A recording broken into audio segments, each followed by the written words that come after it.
And leading on to part two, I mean, what's your thought about part two? I thought the musical numbers were a lot more bearable because like just like you, that's what the first thing that came to mind, and it was faster. I think Mm-hmm. with the first one, it really had a slow pacing, Yeah. and the parallels to you had like very few parallels really to the Wizard of Oz, and like Mm-hmm. with the second one, it was really a lot faster and it had a lot more content in it. What happened? That's where I think the pacing is a little bit off Mm-hmm. compared to the first part. But I Yeah. guess like when you look at it, you had to tie all the ends together really with that one with the second one because uh Mm-hmm. you just had I guess you had like one scene in the first one where you saw the cowardly lion, Mm-hmm. the scarecrow Mm-hmm. and Dorothy walking. Didn't forget someone? Yeah, like the Tin Man. Mm-hmm. And like in the second one, you got all those scenes in there, but like from different angles than in the original movie. Mm-hmm. And I think they just had to tie it together. But then Mm-hmm. again, like the musical numbers, I think they were a lot less dominant Mm-hmm. in that one. Like you didn't have meant too many of those, but or at least like maybe by that time I also was more used to them. But it's still like I thought it was really done well. The Mm-hmm. second one, I think it's a fitting end, and I think they should leave it there. Mm-hmm. Really think Mm-hmm. they should leave it there because I guess like looking at the box office, I think it would probably pay off to do like a third one or a spin-off or something like that. But I would just leave it there. Come up with other stories. Right. Be creative. Just keep like the good characters because when you look at that with all the effects, you know, other movies also have good effects, have good actors, but there was a story, the characters, and I think that's the best thing. Also about Mm-hmm. this one, you have really strong characters. Also, the prince who turned into the I'm sorry, spoiler on that side, turned into one of those characters from Wizard of Oz. Mm-hmm. Really strong character there. You got motives, you got setups, you got payoffs. It's all there, really. It's done well. The only thing I can really say, which is bad about it, is behind the scenes, which really doesn't matter. It doesn't have any impact on the movie itself. And the Mm-hmm. pacing, really. I think the pacing was a little fast on that one. I think they Mm-hmm. had to tie up a Yes. lot. Yes. Yes. I think this was a classic, part two issue. Um, with Wicked Part Two. Because when you split a story in half, part one gets Mhm.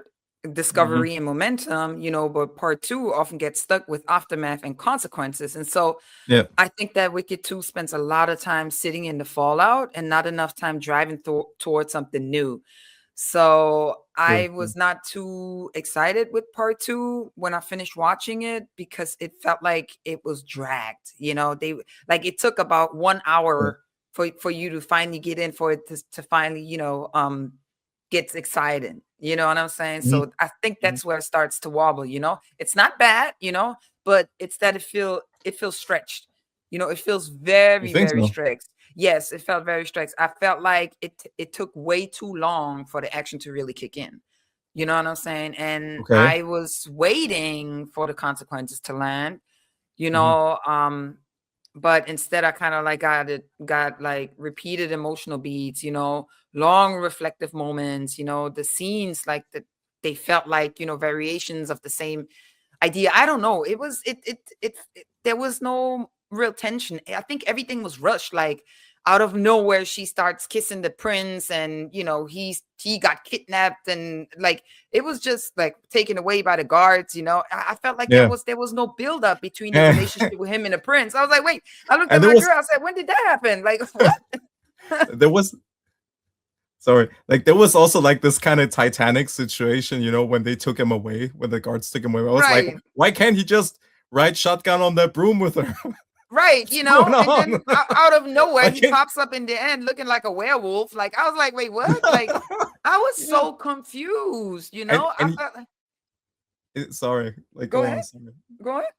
Yeah, like, and he was really accepting of his fate. He was like, no deal, no Right? big deal. Like, and then you didn't hear from him for another 30, 20 minutes. I was just like, okay, yeah, this is really weird. I mean, it threw me off a little bit. The ending was done very well, but Yeah, it was just like really weird. And then how the heck did Ariana Grande, who's playing, I forgot her name again. What Galinda was the name? Yeah, Galinda. Out of or nowhere, Galinda, I she don't know. she found she found her hideout, that dark Yeah, thing where they do, and then she's trying to be her friend after she done betrayed her, and I was like, wait a minute, what is like, yeah. wait, and then she's in front of her sister house, trying to give her grievances. It was just so Mhm. weird to me. I felt like it was rushed. It was rushed to put together, and I didn't really like that too much, to be honest with you. It was like really like you were waiting for a whole hour, number one, for Mm, the fire to spread, mm, and I think that sometimes, the wait, it's a little too long. yeah, Um, it was, yeah, I wasn't really, honestly speaking, from a 1 to 10, I give it a 6, part two. really? Okay. Yes. Yes. I think I have to Yes. rewatch it. I have to rewatch it again. Yes. I 'Cause think, yeah, I was just so annoyed, even with the music. Like some scenes were like 8 minutes they were singing. I was like, yeah. Ariana, give me a break. Give me a break. But I mean, Please. she's a singer. Like, I bet, like, she also made sure that she has a lot of songs in there. I mean, like, if Yeah. you're a singer, you really want to be singing in a movie. You really want to, play Yeah, to for your sure. strengths. But Yeah. if I guess, there are certain scenes where the music has to just really fit, when to put Yeah. it in. And I think they just had I think they could have done so much with the time. And like Mhm. I said, it took me about an hour for me to get into it. Mhm. Yeah. But yeah, that's that. I mean, what would you rate it from a 1 to 10? And I think I would be more on an 8.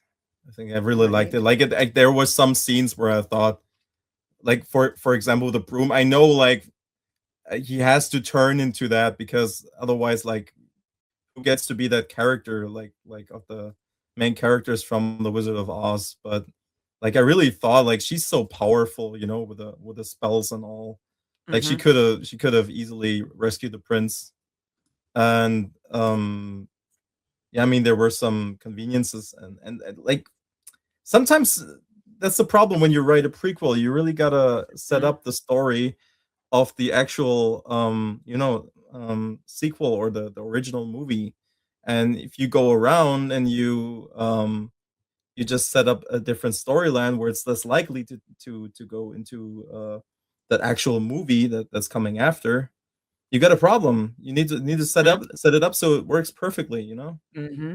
Like, there's so many examples of that where you really got to make sure that it fits. And I think there were some scenes where they definitely could have taken another path.